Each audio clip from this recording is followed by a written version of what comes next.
Hey guys, we're back here again in the BC Decorative Studio, and today we're going to bring y'all another informative video all about top coats. Now, the first question we need to ask is, why do we need a top coat on our floor coatings? Why can't we just use an epoxy? Why do we have to have a top coat, another layer on top of our coating that goes on the concrete? Epoxies and many products that are similar to epoxy are not really abrasion resistant, they're not chemical resistant.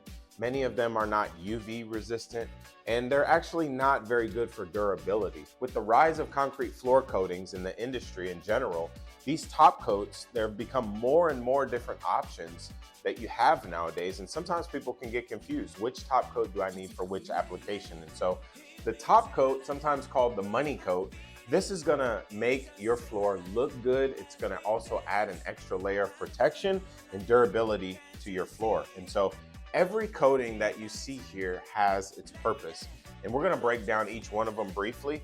But today we're gonna talk about two main classes of top coats, and those are polyaspartic coatings and urethane coatings. Let's start with polyaspartics. Polyaspartics are sometimes called polyaspartic polyureas.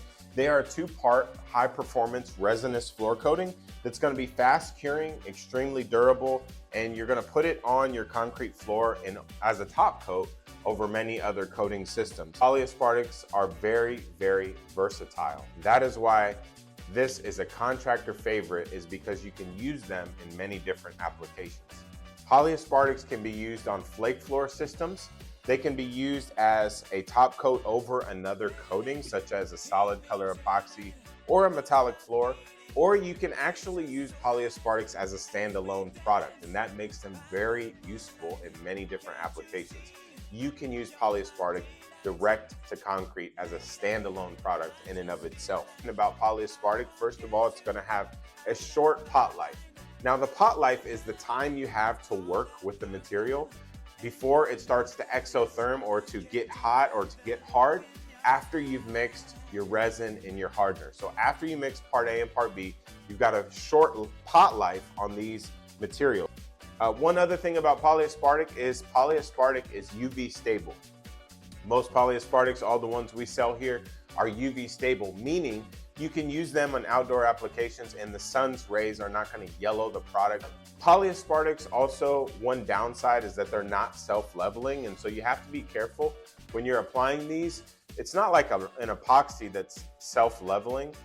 Polyaspartics need to be rolled and they need to be cross-rolled, and you need to finish them really well so that you can get a nice finished product. Polyaspartics are going to be abrasion resistant, chemical resistant, and it's going to offer you resistance for all your needs, such as an industrial warehouse. Matter of fact, we have polyaspartic in our warehouse here at BC.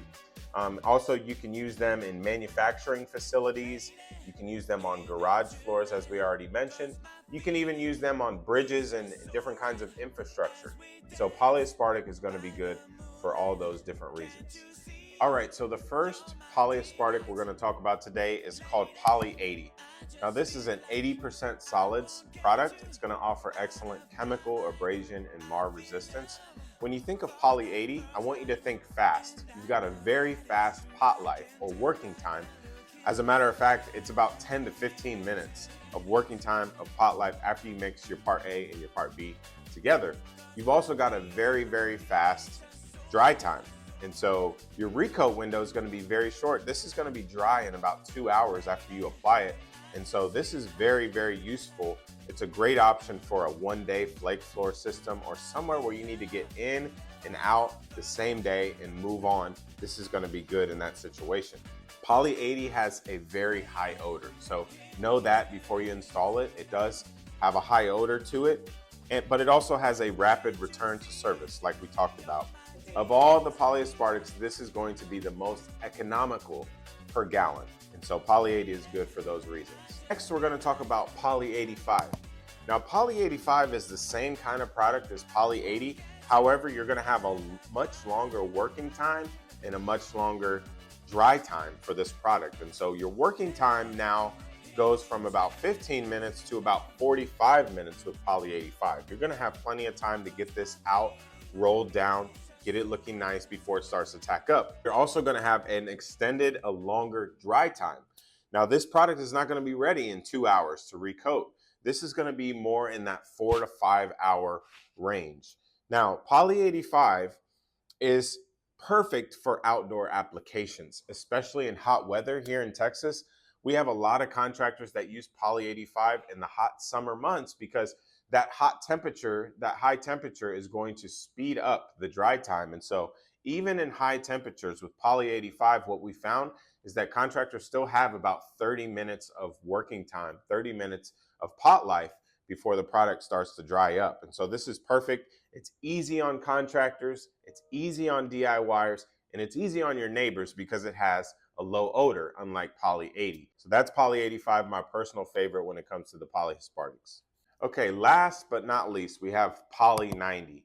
Now, I know 90 is a higher number than 85, but I want you to think of, when you think of Poly 90, I want you to think of it being a midway between Poly 80 and Poly 85.